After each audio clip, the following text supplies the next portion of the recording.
আসসালামু আলাইকুম পঞ্চম শ্রেণীর শিক্ষার্থীবৃন্দ, আশা করি ভালো আছো। আজকের এই ভিডিওতে আমরা তোমাদের বাংলা বইয়ের 16 নম্বর পাঠের স্মরণীয় যারা বরণীয় যারা যে পাঠ অধ্যায় রয়েছে সেই অধ্যায়ের অনুশীলনী সমাধান দেখব। তো প্রথমে এখানে দেখতে পাচ্ছ পৃষ্ঠাতে দেখে নেই 94, 95, 96 এবং 97 পৃষ্ঠার সমাধান। আমরা উত্তরে চলে যাই। প্রথমে এখানে দেখতে পাচ্ছি 1 নম্বরে শূন্যস্থান রয়েছে। চলো এই শূন্যস্থানের উত্তরটা আমরা দেখে আসি। তো দেখতে পাচ্ছ শূন্যস্থানের উত্তর হচ্ছে, তারা বুঝতে পারে যে তাদের পরাজয় অবধারিত। দেশের ভেতরে অবরুদ্ধ অবস্থায় প্রাণ দেন লক্ষ লক্ষ মানুষ। পাকিস্তানিরা এদেশের মেধাবী, আলোকিত ও মনস্বী মানুষদের হত্যা করে। মুক্তিযুদ্ধে শহীদরা মহান আত্মদানকারী হিসেবে চিরস্মরণীয়। 25শে মার্চ রাতে পাকিস্তানি সেনারা নির্বিচারে হত্যা করে নির্যাতিত মানুষকে। অধ্যাপক গোবিন্দচন্দ্র দেব ছিলেন দর্শন বিষয়ে খ্যাতনামা শিক্ষক। এরপর শিক্ষার্থীরা 2 নম্বরে দেখতে পাচ্ছ প্রশ্ন রয়েছে। এই প্রত্যেকটা প্রশ্নের আমরা উত্তর দেখে আসি। দেখতে পাচ্ছ প্রথম প্রশ্ন, 1971 সালে 25শে মার্চ রাতে পাকিস্তানি সৈন্যরা এদেশে কি করেছিল? উত্তর, 1971 সালে 25শে মার্চ রাতে পাকিস্তানি সৈন্যরা ঝাঁপিয়ে পড়ে ঢাকার নিরস্ত্র ঘুমন্ত মানুষের উপর আক্রমণ চালায়। ঢাকা বিশ্ববিদ্যালয়ের ছাত্রাবাসে, ব্যারাকে ও নানা আবাসিক এলাকায় নির্বিচারে হত্যা করে দেশের মেধাবী, শিক্ষিত সাধারণ মানুষদের। এরপরে প্রশ্ন, কোন শহীদ বুদ্ধিজীবী প্রথম পাকিস্তানি গণপরিষদে বাংলা ভাষাকে রাষ্ট্রভাষা করার দাবি জানান? তার সম্পর্কে বলিও লিখি। উত্তর হচ্ছে, প্রখ্যাত রাজনীতিবিদ ও আইনজীবী ধীরেন্দ্রনাথ দত্ত 1948 সালে পাকিস্তান গণপরিষদে বাংলা ভাষাকে রাষ্ট্রভাষা করার দাবি জানান। ধীরেন্দ্রনাথ দত্ত 85 বছর বয়সে গণপরিষদে বাংলাকে রাষ্ট্রভাষা করার দাবি জানিয়ে সাহসী ভূমিকা পালন করেন। যশস্বী এই বুদ্ধিজীবীকে পাকিস্তানি বাহিনীরা কুমিল্লার বাড়ি থেকে ধরে নিয়ে হত্যা করে। বাঙালি জাতির কাছে তিনি চিরস্মরণীয় হয়ে থাকবেন। এরপরে প্রশ্ন, শহীদ সাবের কে ছিলেন? তিনি কিভাবে শহীদ হন? উত্তর, শহীদ সাবের ছিলেন একজন মেধাবী লেখক ও সাংবাদিক। 25শে মার্চ রাতে তিনি ঘুমিয়েছিলেন দৈনিক সংবাদ পত্রিকা অফিসে। পাকিস্তানি সৈন্যরা ওই অফিসে আগুন লাগিয়ে দেয়। সেই ভয়াবহ আগুনে পুড়ে তিনি শহীদ হন। এরপরে প্রশ্ন, রণদা প্রসাদ সাহাকে কেন দানবীর বলা হয়? উত্তর, দানশীলতার জন্য রণদা প্রসাদ সাহাকে দানবীর বলা হয়। তিনি সাধারণ মানুষদের মঙ্গল ও কল্যাণ সাধনের জন্য নিজেকে নিয়োজিত করেছিলেন। এরপরে প্রশ্ন, দুজন শহীদ সাংবাদিকের নাম বলি। দুজন শহীদ সাংবাদিকের নাম ও তাদের সম্পর্কে নিচে লেখা হলো। শহীদ সাবের, তিনি ছিলেন মেধাবী লেখক ও সাংবাদিক। 1971 সালে 25শে মার্চ রাতে তিনি পত্রিকা অফিসে পাকিস্তানি সৈন্যদের দেওয়া আগুনে পুড়ে মারা যান।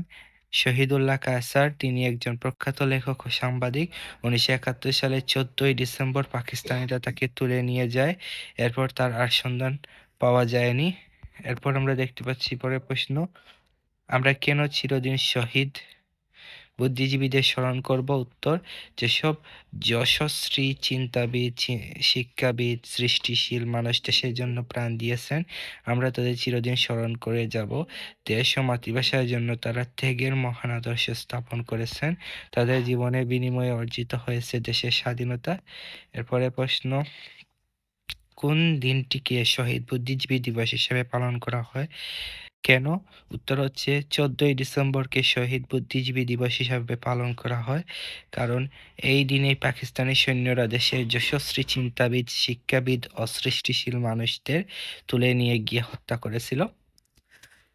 এরপর শিক্ষার্থীরা 3 নম্বরে আমরা দেখতে পাচ্ছি বাম পাশের বাক্যের সাথে ডান পাশের বাক্যের শব্দ মিলিয়ে পড়িয়ে লিখি। এখানে কিন্তু এক কথায় প্রকাশ দেওয়া হয়েছে। চলো এই এক কথায় প্রকাশের উত্তর আমরা দেখে আসি। তো দেখতে পাচ্ছ, বরণ করার যোগ্য বরেণ্য, মেধা আছে এমন যেজন মেধাবী, অহংকার নেই যার, নিরহংকার, বিচার বিবেচনা ছাড়া যা নির্বিচার, কোনোভাবেই পূরণ করা যায় না এমন অপূরণীয়। এরপর 4 নম্বরে আমরা দেখতে পাচ্ছি সঠিক উত্তর রয়েছে 3টি। পুরো 3টি সঠিক উত্তরে আমরা উত্তর দেখে আসি। প্রথম প্রশ্ন, কোন তারিখে পাকিস্তানি সৈন্যরা ঢাকায় নিরস্ত্র ঘুমন্ত মানুষের উপর ঝাঁপিয়ে পড়ে? উত্তর হচ্ছে 1971 সালের 25শে মার্চ। প্রতি বছর 14ই ডিসেম্বর পালন করা হয়। উত্তর হচ্ছে 3 শহীদ বুদ্ধিজীবী দিবস হিসাবে। এরপরে প্রশ্ন, দেশ স্বাধীন হওয়ার পর বুদ্ধিজীবীদের কত বিক্ষত লাশ পাওয়া যায়? উত্তর হচ্ছে 1 মিরপুর ও রায়ের বাজার বধ্যভূমিতে। এরপর শিক্ষার্থীরা আমরা 5 নম্বরে দেখতে পাচ্ছি যে এখানে লেখা আছে খাত শব্দ লিখি। এখানে আমাদের খাত শব্দ লেখার কথা বলা হয়েছে, যেমন এখানে লেখা আছে খাওয়া, অর্থাৎ আমি খাই, আমরার সাথে কি বসবে, তুমি কি। তো পুরোটা আমরা উত্তরটা দেখে আসি। তো দেখতে পাচ্ছ এখানে লেখা আছে আমি খাই, এটা লেখা ছিল আমরা খাই, তুমি খাও, তোমরা খাও, সে খায়, তিনি খান। এরপর উঠা, এটা দিয়ে হবে আমি উঠি, আমরা উঠি, তুমি উঠো, তোমরা উঠো, সে উঠে, তিনি উঠেন। এরপর যাওয়া, আমি যাই, আমরা যাই, তুমি যাও, তোমরা যাও, সে যায়, তিনি যান। শিক্ষার্থীরা এরপরে 6 নম্বরে আমরা দেখতে পাচ্ছি প্রথম বাক্যের সাথে মিলিয়ে পরের বাক্য লিখি। অর্থাৎ প্রথমে যে বাক্য রয়েছে সেই বাক্যের সাথে পরের বাক্য মিলিয়ে লেখার কথা বলা হয়েছে। এখানে প্রথমে লেখা আছে শুয়ে আছি তবু, অর্থাৎ শুয়ে আছি তবু এর সাথে মিলিয়ে হবে ঘুম আসে না। অর্থাৎ শুয়ে আছি কিন্তু ঘুম আসে না। তো পরের প্রত্যেকটার উত্তর দেখে আসি আমরা। দেখতে পাচ্ছ লেখা আছে শুয়ে আছি তবু ঘুম আসে না, এটা লেখা ছিল কড়া নড়ে তবু দরজা খুলে না, জানালায় উকি দেই তবু কাউকে দেখা যায় না, তাকে নিমন্ত্রণ জানালাম তবু তিনি এলেন না, আমি সবই জানি তবু ভুল করে ফেলি। এরপর 7 নম্বরে আমরা দেখতে পাচ্ছি লেখা আছে ঘটনাগুলো সাজিয়ে অনুচ্ছেদ লিখি। অর্থাৎ এখানে একটি ঘটনা এলোমেলো করে লেখা আছে। এই ঘটনাটা সাজিয়ে আমরা একটি অনুচ্ছেদ লেখার কথা বলা হয়েছে। চলো এর উত্তর দেখে আসি। তো ঘটনার এখানে লেখা রয়েছে উত্তরটা হচ্ছে গাছের মগডালে বাসা বেঁধেছে এক জোড়া বক, স্ত্রী বকটি কয়েকটি ডিম পেড়েছে, বক দুটি পালাক্রমে সেই ডিমে তা দিচ্ছে, কয়েকদিন পর ডিম ফুটে তুলতুলে ছানা বেরিয়ে এলো, পুরুষ বক নদী থেকে মাছ ধরে এনে ছানাদের খাওয়ায়, একদিন ছানারা বড় হয়ে উড়তে শিখে গেল। এরপরে 8 নম্বরে লেখা রয়েছে শহীদ বুদ্ধিজীবী সম্পর্কে আমার অনুভূতি লিখি। এর উত্তর হচ্ছে শহীদ বুদ্ধিজীবীরা আমাদের জাতির গর্ব। তারা ছিলেন জ্ঞানী, শিক্ষক, লেখক ও চিন্তাবিদ। দেশ স্বাধীন হওয়ার আগে তাদের নির্মমভাবে হত্যা করা হয়। তাদের আত্মত্যাগের কারণে আমরা আজ স্বাধীন দেশে শিক্ষা ও জ্ঞানের আলো পেয়েছি। আমি তাদের গভীর শ্রদ্ধার সঙ্গে স্মরণ করি। শিক্ষার্থীরা আজ এই পর্যন্ত। আর কোন কোন অধ্যায়ের সমাধান পেতে চাও এই ভিডিও কমেন্ট বক্সে জানিয়ে দাও।